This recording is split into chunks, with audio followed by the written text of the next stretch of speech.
Welcome to the WIHS Journal, Public Affairs from 104.9. I'm Paul Kretschmann. On today and tomorrow's broadcast, you'll hear excerpts from a briefing Governor Ned Lamont held recently to talk about the progress of the pandemic for COVID-19 and its resolution. Good morning, everybody.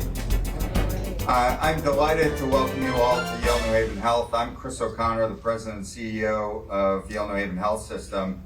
And it truly is an honor to welcome this distinguished panel that you will hear from this morning to reflect on the last 3 years. It is truly remarkable the way that this state persevered through the pandemic. And obviously I will have a chance to introduce him, but I want to formally thank Governor Ned Lamont for his leadership and transparency throughout the pandemic, which has been lauded nationally, but we can't thank him and his team enough for the support that the state government provided to all hospitals and healthcare institutions throughout the pandemic. On March 9th, 2020, our first COVID patient came through Bridgeport Hospital.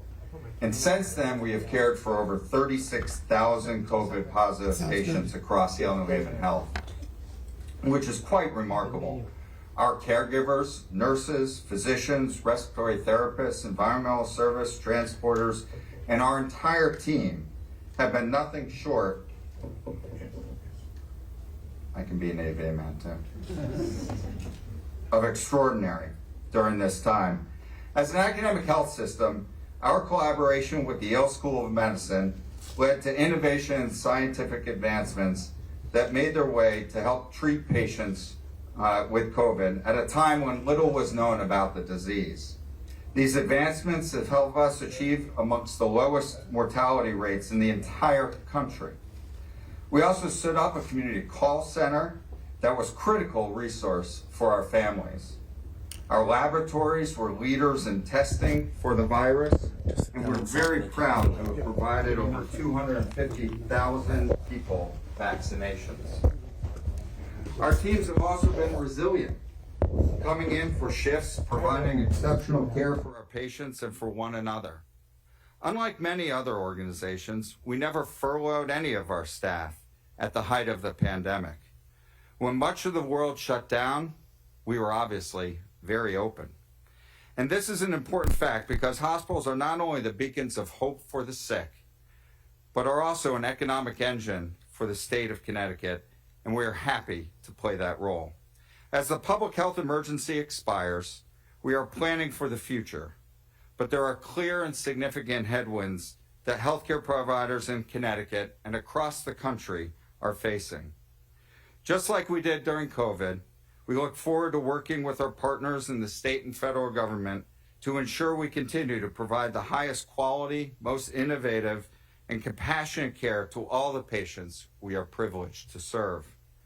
Again, thank you for holding this milestone event at Yale New Haven.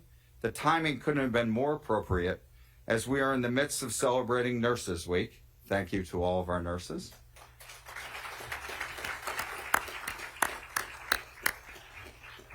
And 10 days of gratitude for all of our employees across the health system. They are the true heroes of this pandemic and the foundation of our future. It is now my delight to welcome the Honorable Governor Ned Lamont. Governor. I got to tell you, it's a little like time tunnel here for me because I see Max and Josh and the old team that's front and center. We were on the phone with the hospitals at 7 in the morning and 11 at night trying to work through what we had to do. And as Chris said, it happened fast. I mean, we saw what was happening in Wuhan. We're not naive. We saw Italy. We saw Queens. We knew it was coming. But that day, in early February, when that first infection was announced in Danbury Hospital, and we drove like a bat out of hell there, and standing there, it was an ice chill. And we were all packed in next to each other. Nobody was wearing masks. We had a lot of learning to do.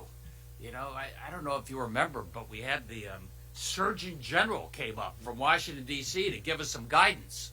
And his guidance was, whatever you do, don't wear masks because your hands are going to do something. And sing happy birthday while you're washing your hands because it's all, so we were learning on the fly, and thank God we have some of the best healthcare professionals in the world here in the state of Connecticut. We were able to work with folks like Albert Coe and Scott Gottlieb and each and every one of you.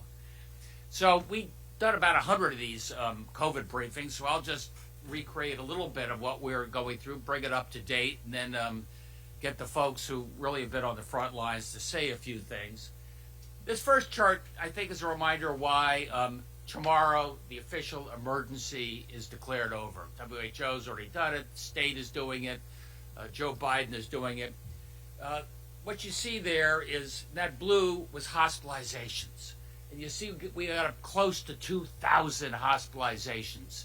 And, for Josh and Deirdre and I, hospitalizations was a really key metric because we saw what had happened in other places. We saw hospitals being overwhelmed, and we got close. I mean, the bathtub almost was overflowing, but that did not happen, in large part because when Southern Connecticut was overflowing, Northern, Connecticut, Hartford Health and Yale came down to help out, and then vice versa. And then what you see there was fatalities.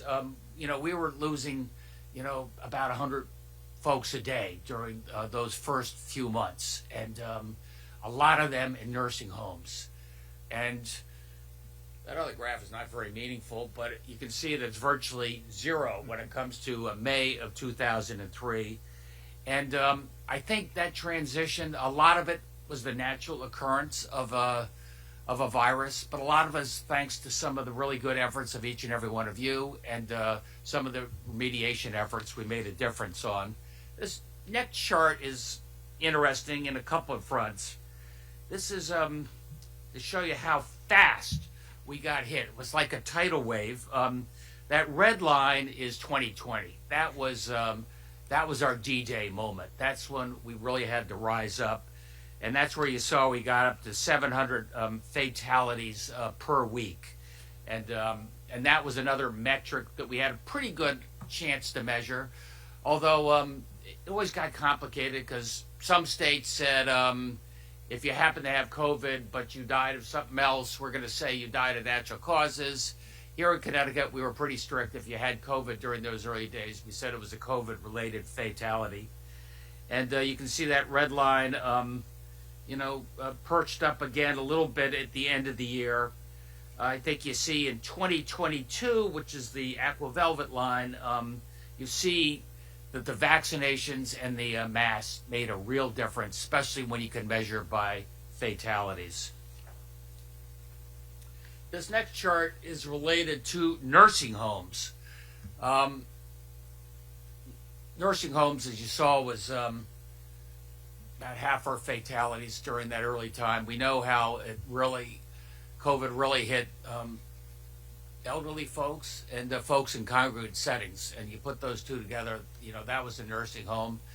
And I found working with Deirdre, who was leading public health and DSS at the time, a little hit or miss. I mean, our hospitals were consistently really strong. They generally had a stockpile of some PPE. They were generally ready to go. Our nursing homes, some were prepared, some were not.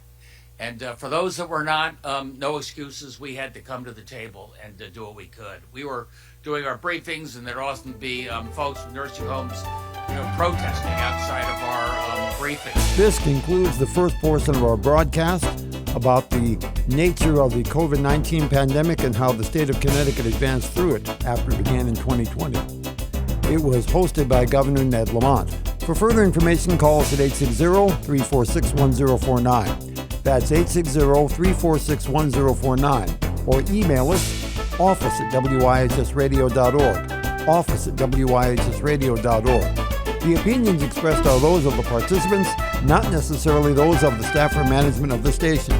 I'm Paul Kretschmer on the WIHS panel, Public Affairs from 104.9 WIHS.